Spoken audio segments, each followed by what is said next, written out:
topic for the session is looking at Ramayana from a South Indian perspective. Because normally when we look at Ramayana, we normally see from a perspective which is Ayodhya based. That's how all of us have been generally be looking at it. So, but we wanted to bring out certain interesting facts. That is, if you look at the narration of Ramayana, it is 1/3 of the events of Ramayana that happen around Ayodhya. Then another 1/3 of the events happen south of the Vindhya, around the Vindhya. The south of the Vindhya is what happens. And interestingly, 1/3 of the events of Ramayana happen in Lanka of those days. So all this happened in the later half of the events, actually, the other 1/3 happens in a short, brief span of about a year or more. So that's how it is. So, but when you start looking at buttress this factor, we need to look at the path that Rama took to walk through this.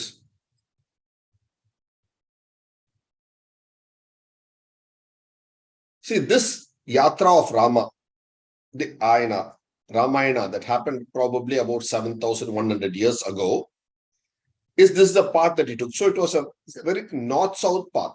So while Ramayana is, it has many perspectives, the word Ramayana. One is, it is Rama's journey through life's travails.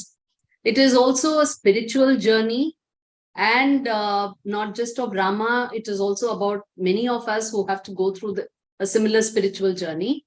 And also, if you look at it, you can map it on ground in reality as a geographical trek as well, where he has trekked through the entire span of India from the north to the south and going all the way, extending into Lanka, present-day Sri Lanka as well.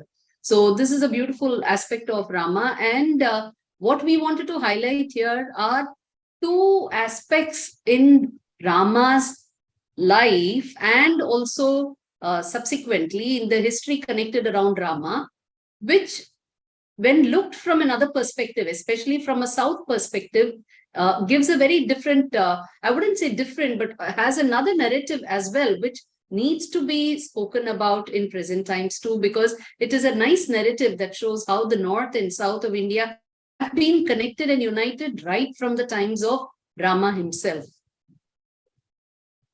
And the two aspects that we would like to focus on in this short span of this talk is often today we are told when we speak about man-made structures, ancient man-made structures, one of the first things that we speak about is the pyramids of Egypt, which are also called Mru and Meru. If you look at it, the name in Indian languages for pyramids is Meru. So look at this. Normally, what do we say? These pyramids are supposed to, for the European world, the Western world, it's supposed to be one of the oldest structures of the world. How old are these pyramids? How old are these pyramids? These are roughly about 4,000 years old, 4,500 years old. That is about 2000 BCE, 2500 BC. That makes it about 4,000 plus years old. But in India, a structure associated with Rama, which is Rama Setu, is much older. It goes back to 5,100 BCE. That makes it 7,100 years old. That is 3,000 years before the pyramids. The supposed ancient old structures that Europe and the West looks at as the old structures.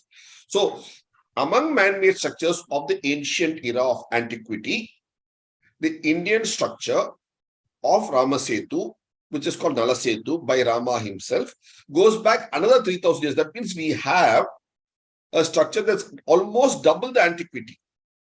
When we give this data, what is the evidences do we have to say this is structure is of that antiquity? We'll just show you an extract from one of our short films that we made about 10, 12 years ago on Rama Setu. We'll just show you a 2.5 minute extract from that film. And these and the points we are going to see now are to show how this particular structure called the Rama Setu and the Adams Bridge in present times is actually a man-made structure as well. So it is comparable and even more older than the pyramids of Egypt. And that can be a new narrative that we need to talk about. We'll be showing you the film now. This is from our website. This is our film that we made about 10, 12 years, or rather more like 14 years ago, was our film.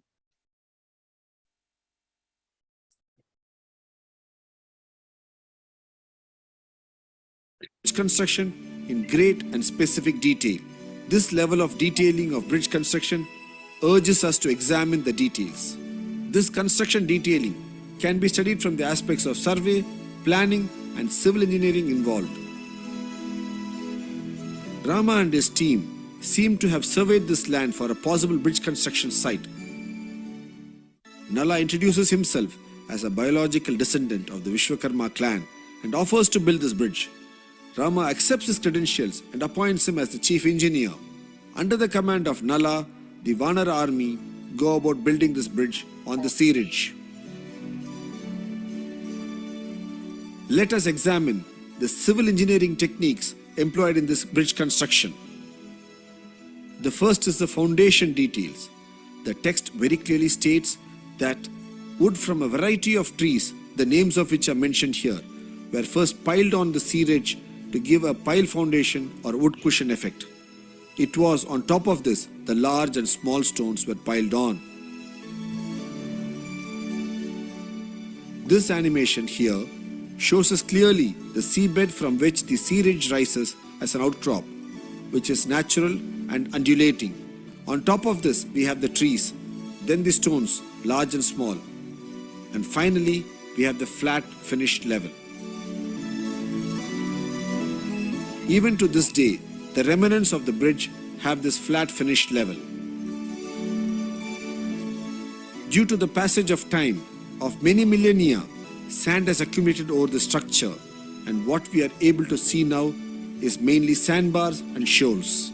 If we carefully shovel away the accumulated sand, we are certain to see the layers of the bridge construction. In the bottom layer, the wood used by the Vanara for the foundation would certainly be there. Obviously, over the last so many thousand years, the wood would have solidified and become carbonaceous material and would probably now be botanical grains.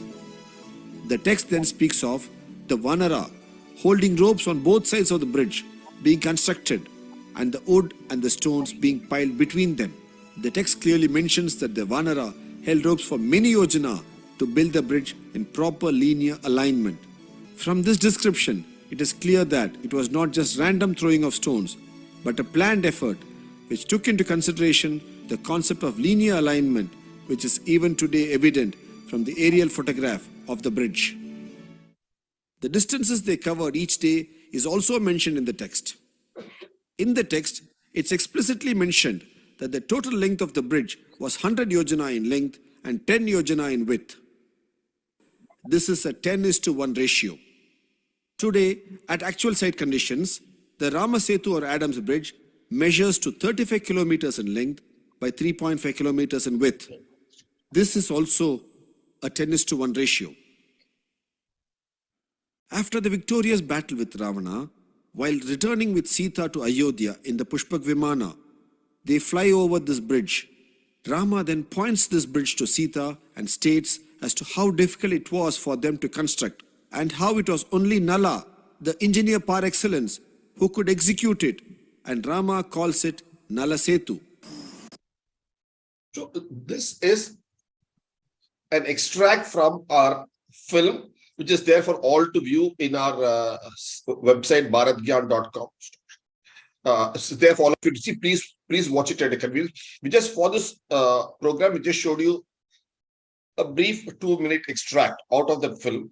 The main thing is to highlight aspects from Ramayana which go to emphasize that this particular structure is a man-made structure because it details how it was built, when it was built, the time it was taken, and the method that they went through to build it. Not just build it, but also prior to building it, what are all the processes they went through, which you can see in tradition even today. And that is what we're going to show you now as a few aspects that have lingered on as a tradition and which is also, in fact, recognized by our archaeological survey too. See, when you talk about building something, see, they've gone about it so systematically. They've done a survey. Then somebody has come forward to say, I will build the bridge. We have seen it was Nala.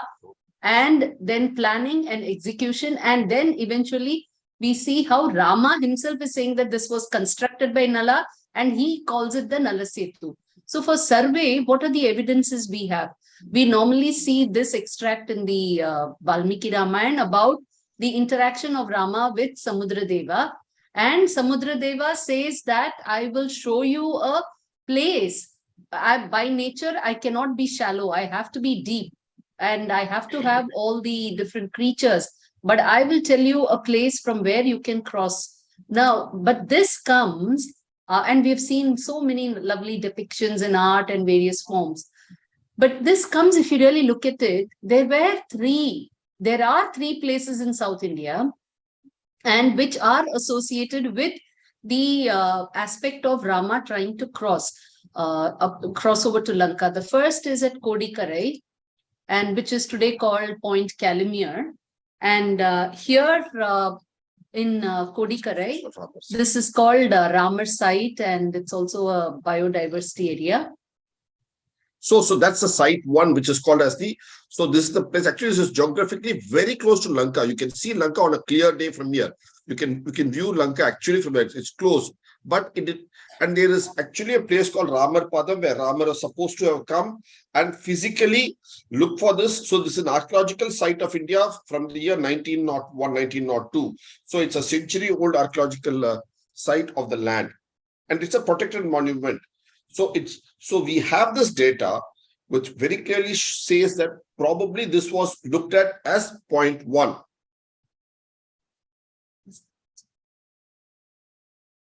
See, this is that actual point in Point Calimere itself. It's called the Ramar Pada Mandapam, where there is a stone slab which is symbolic of Rama's footprint. And you can, on a clear day, you can see Lanka on the other side. So that's what it is. So it is from this it's possible to view Lanka. So, but this is a forested area. It's in the midst of that. It's possible to view in the far end. It's all with salt. But this attempt of theirs at building the bridge did not succeed. So then they look for the second spot, which is here. This was a place called Tirupulan. Again, they tried from here. There's a famous Rama temple, and it's called Darbasena Perumal. So this is where they tried from. And then this was the third spot that they tried, because you need to have conducive space. So this was the third spot from which they tried. And here is where they built the bridge, because like the interaction with Samudradeva, here is actually, there is a big debate. Is while one half say it is man-made, one half say it is a natural structure. Actually, it is both. It is a man-made accretion over a natural sea ridge. This is what we have stated in our film and shown. There is a sea ridge, and that is what the Samudradeva is saying. There is already an existing connection underwater. During the times of Rama itself, unfortunately, there was water over it. So they had to build something over it. And it is easier to build something over a ridge that is already existing. So they leveraged that, just augmented it with all the trees and stones and everything that has been described in the text, and they built this bridge. Now, the important thing is this aspect of construction is also again emphasized in during the times of Mahabharata, where they talk about this as a monument that has to be protected, because this was built during Rama's time. So look at it, from Ramayana time to Mahabharata time, which is another 2000 years have passed. In Mahabharata also, you have this, they speak about Nala Setu, which is to be respected, which is to be protected. And further, 5,000 years later, you find the same sentiment and the same respect to the bridge being given by kings of the land. So if you look at it in closer to our times now, we have the kings of the previous century in Ramnad, this belt. You have the Setupati kings. Look at this. This is the Raja of Rameshwaram. The kingdom is called Ramnad, And look at the name of the king itself. The lineage is called Setupati. They may have a personal name, but the lineage is called Setupati, and their coins are called Setupati because why? They are guardians of the Setu, the bridge. They are guardians of the Setu. So the king's title is Setupati. You can have a personal name. Look at that. That's the importance they gave it. This is on the Indian side. What about on the side of the Lanka? Because the bridge traverses both sides, isn't it? In Yalpanam, that is today you call it Jaffna, the correct name is in Tamil name is called Yalpanam. The king there is called Arya Chakravarti. Chakravarti is great king, Arya noble. So the noble king of Yalpanam, in his royal insignia, what does he have? He's got a bull on the Shanka. He's got Chatra, and then he's got Setu. That's what. So, what is he? He's a guardian of the Setu. Look at that very clearly. And look at this coinage. The same. This is for the last 800 years. They've been guardians of the Setu. So, look at this clearly in this coinage of 800 years antiquity. They call it Setu in the local Tamil language font of those days. Coin after coin repeatedly, very clearly, it is this structure, Setu, that they refer to as what they are guarding. And look at this, they call it the Tamil rulers of Nallur. The word Nallur here means good land. And what is it? They're all guarding the Setu. Repeatedly, both sides of the coin. For over 700, 800 years, they've been doing that. So both sides of the bridge, which is a living monument, you have very clearly the word Setu, meaning the epithet for Setu Kavalan. For the word Kavalan in the local language means guardian, one who looks after. So that is the importance that Rama has had with his acts, deeds, not only in Ayodhya, but there, as we showed you in the first photo, of how he's traversed the land right through the geography of the land. So every place that Rama visited is geographically relatable today. Because the question comes up, is it Itihasa? Was asked in an earlier session. Yes, certainly Itihasa. What does Itihasa mean? Itihasa, meaning it thus happened. Ye aisa hua. For the text of Ramayana itself clearly calls itself Itihasa. The text of Ramayana doesn't call itself imaginary fictional story. The idea of imaginary fictional story was imposed on this during the colonial rule. That was what it was. The idea of fictional, mythology, myth, all these are words, imposed words. What is the word that's used in the text itself? Inherent. It's called Itihasa. It thus happened. Next slide, please. Having seen this on the bridge structure. So this is a narrative that needs to be projected, that we do have a lot more ancient man-made structures, and they go to the time of Rama, and they can be traced in South India. Today, unfortunately, when we talk of Rama, we tend to look for archaeological artifacts only around Ayodhya. And we must remember that we are a continuously living civilization. And places like Ayodhya are cities that have been, where people have continued to live for so many years, that they're built and rebuilt, and it's going to be difficult to find artifacts in and around that space. Whereas this with Setu, which is been submerged in water for so many years, actually can stand as a good example and an evidence. The other narrative is that when we talk of Rama's lineage again, we go back only to Ayodhya. We only go back to his ancestry and all the kings who have ruled from Ayodhya. Before and after.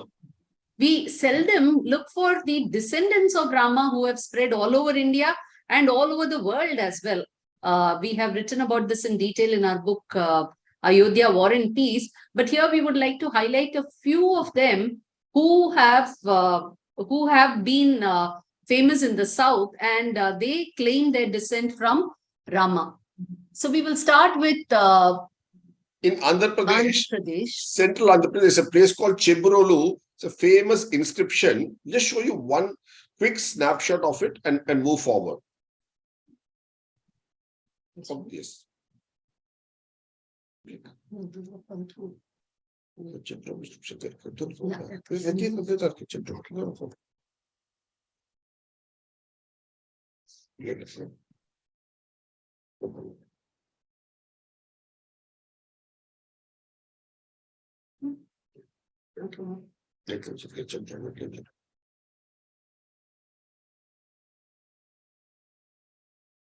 See, even before we go to the Chebrolu, there is one aspect that we want to highlight. One of the important personages in the Ramayana story is Hanuman.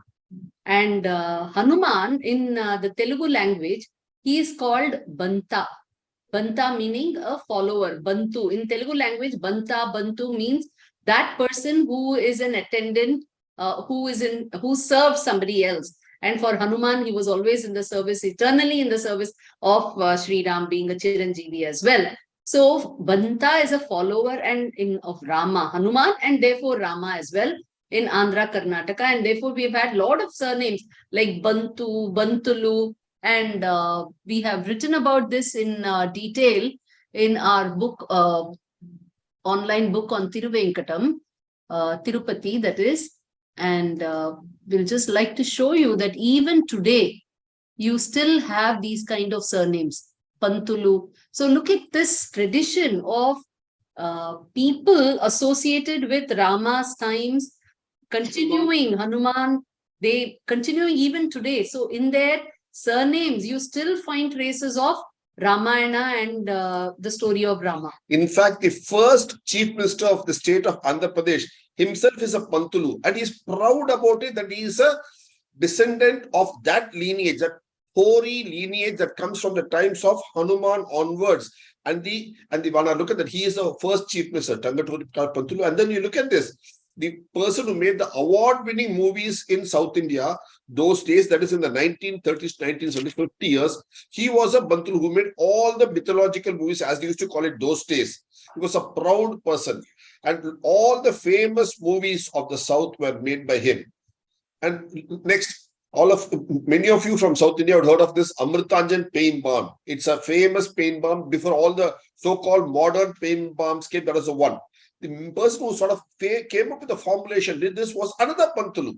So you got so many people, each one a Pantulu, who have illustrious lineage. Not one. So we written about all this in this book. It's available for free read in our website. Again, this whole data is available because we link it to Tiruvengadam, the Saptagiri hills where they were all associated with, because there's an Anjanadri hills there.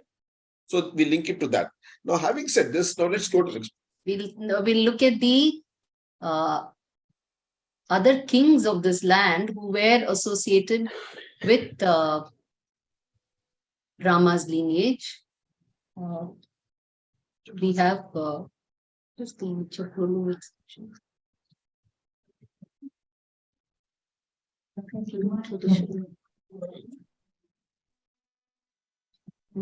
I just kept it.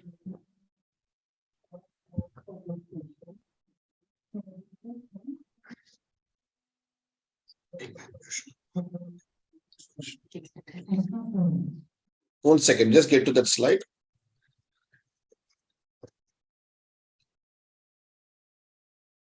One of the Kakatiya kings, he was called Ganapati, Raja Ganapati, and there are a couple of inscriptions. I'm just unable to pull it out right now, but this Kakatiya king, Ganapati Raja, his descent is traced from the lineage of Rama. It says all the way how from Sun to Manu and downwards on, it comes all the way up to his lineage, his rule, who were all the kings. So they are in that particular couple of inscriptions, very clearly it gives as to how he is a descendant of Rama. There are 2-3 of them in different parts. One is called the Chebrolu inscription, one is called the Mottupalli inscription. So all of these emphasize the aspect of Rama's lineage descendants being found in South. Yet another angle which many of us don't even connect are the Chola kings of Tamil Nadu. The Chola kings, they call themselves as Ravikula. They have been described as Ravikula Tilaka, Ravikula Manikam, meaning the jewels in the Ravikula dynasty. So this is the famous sculpture in the Gaggai-Kundan Chola temple in Tanjavur, where the king is Rajendra Chola, the son of the great king Rajaraja Chola, and he's being anointed by Lord Shiva and Parvati himself. So what is the title he takes on, which is his natural title? He calls himself as Ravi Kula Tilaka. That means he belongs to the solar dynasty, to the Ikshwaku dynasty. Look at that. So it is not only in Ayodhya, but the famous Chalukya kings themselves from the Chebrul inscription, as he showed, is from the dynasty of Ikshwaku, Surivamsa. And here in this thing, what do you call, here in Chola. Chola also, we are very clearly, we are in see this idea of Ravikula. So we see continuity, not just in Ayodhya, but different parts of it. Look at the coin, very clearly speaks of coin which says about Ravikula Manikam. That is another rare coin which talks about Cholas being Ravikula. And very, very interesting fact here is, while the Cholas call themselves as Ravikula, the Pandyas, they are referred to as Somakula. So you can see the solar and lunar dynasty are down here all the way up to the south as well. So it is not Ramayana, Mahabharata being only in the north, but they have percolated all through. Their descendants have come all through. When we have done historical Krishna, we have traced how the lineage of those days from the Krishna's dynasty and people after him who are there in the south. And here again, you can see this describes the king with Chalukya titles and Ravikula Tilaka. So this is yet another narrative that we have to bear in mind, that Ramayana is not something that is confined only to the north. People from Rama's times have later, their descendants are there in the south as well. And it is equally, it has permeated throughout the land of India. And that's another perspective we need to see. So in this short, limited time, we have been able to bring out these two aspects to you. And yeah. And I want to show you just this 4 quadrant, what we have prepared. In fact, even if you go look at the Vanara aspect, there is the Bellary district gazette here, which talks about the place Bellary in Karnataka, which was North inhabited by the Vanara people. Jaina Ramayana also talks about the people of this region having a Vanara Dvaja. So there are many, many interesting aspects which speak about how South India has got a lot of footprints of Rama here. All this we have brought out in 4 angles. One is the historical Rama book from the Itihasa angle. The events that happened, 1/3 of events that happened in Lanka, it's called Ramayana in Lanka. The lineage that comes through both in Nagara and everywhere, that's called Ayodhya, War and Peace, and the values that Rama enshrines through all this, that we have brought out through this book. So the different perspectives that we have clearly brought out in this. Okay. So we would like to end this with this famous shloka of Rama that all of us have say this repeated. So we always say the sloka, Ramaya, Ramabhadraya, Ramachandraya, Vedase, Raghunathaya, Nathaya, Sitaya, Pataye Namaha. And this particular shloka, so popular shloka, actually just brings to fore how the different people who were in Rama, who were contemporaneous to Rama, have looked at Rama himself. And for Dasharatha, he has always been Rama, one who gave him that pleasure and joy. The glow. And Kausalya, he was always Ramabhadra. And Kaikeyi, he was Ramachandra, as lustrous as the moon. Vasishta, he was Vedase, the embodiment of Veda. For Rishis, he was Raghunatha. He was the person who was holding, descendant from the Raghu dynasty, who was the master for that entire civilization, who could look after them, protect them. And for Sita, he was her Natha. And for Janaka, he always looked at Rama as his daughter's husbands. Sita. Obviously, son-in-law. So Sita, look at this shloka. We normally see it as a shloka, but the shloka itself brings out the different people, how they call it. That's what I wanted to bring out and show this. Okay. So I wanted to bring out these facets to you. Thank you so much for giving us this opportunity. Thank you. Namaste.